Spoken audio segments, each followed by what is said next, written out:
We'll see. You are live.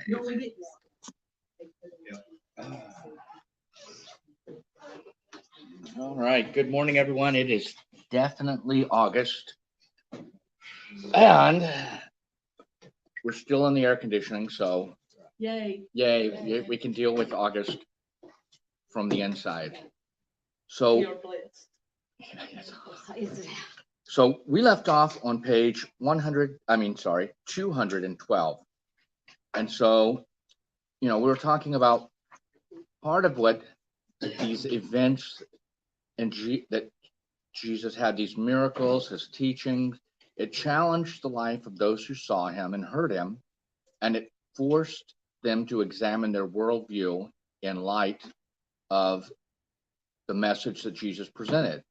So, and as we saw, and we'll continue to see, there's conflict between the two views. When you have your worldview and then you have what Jesus tells you, it creates conflict because it is contrary to, my priorities. What are my priorities? What about, my kingdom of Al and all the stuff and everything else? So, and it has a standard of living, it has expectations. And so those two worldviews clash. And so that clash is resolved either by accepting one and rejecting the other. So they're mutually exclusive. You can't say, or you can't be a person who's following Christ and doing what Christ wants and yet have all of your prior priorities still in place. So we'll think about that and we'll see it come up again. So at the bottom of 212, the irrational fear of Herod. So when Herod heard of Jesus' miracles, he feared that John, whom he had beheaded, had risen from the dead to perform them. Even Herod had enough theological understanding to recognize that the miracles Jesus were performing were the logical, even necessary deduction from a resurrection. So now you have to think too, when Jesus is performing all these miracles, and Herod has a wrong idea of who he is, but he understands those are miracles. So it goes back to that worldview. Herod is leaving a horrible and a sinful life.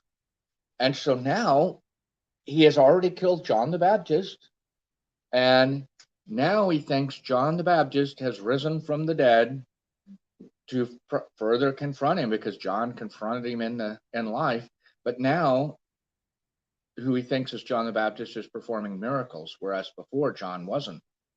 So that would have, we're back to it confronts you. So what do? You either change, or you just, like Herod, I'm worried about what it means, but I'm definitely not going to give up what I'm doing. So, we don't see any type of conversion with Herod. We don't see any of that response, even though he thinks that the guy that he killed rose from the dead and is the one performing miracles, right? So John's condemnation of Herod's immoral behavior brought imprisonment from the monarch, who could not tolerate such open opposition in his domain. So if you speak out, you go to prison. And that Herodias waited her time to perpetrate the death of John the Baptist. The opportunity came when Herod made a rash promise to his stepdaughter at his birthday celebration. When Salome's request involved the murder of John, now here's back to these choices. One, he wasn't it was just a rash statement to begin with. And he was put into power. So it's not like he's a true monarch that owns the country, and the Romans are there, right? So the Romans don't like you, you're out. The Romans like you, you get to stay. So it was just like a big boasting statement at his birthday celebration, right? So we hit the highlight here. Herod granted her wish to prevent losing face with his courtiers. So when she wanted John the Baptist head on a platter, he did it because it was easier to do that than to lose face with his guests. after he made such a grandiose and big promise of what he would grant.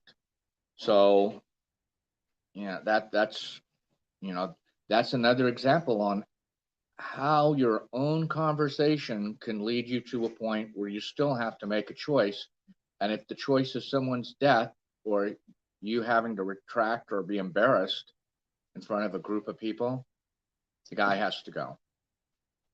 So next we move on to the feeding of the 5,000. And you see it's in Matthew, Mark, Luke, and John, right? So now we've hit one that's a, you know,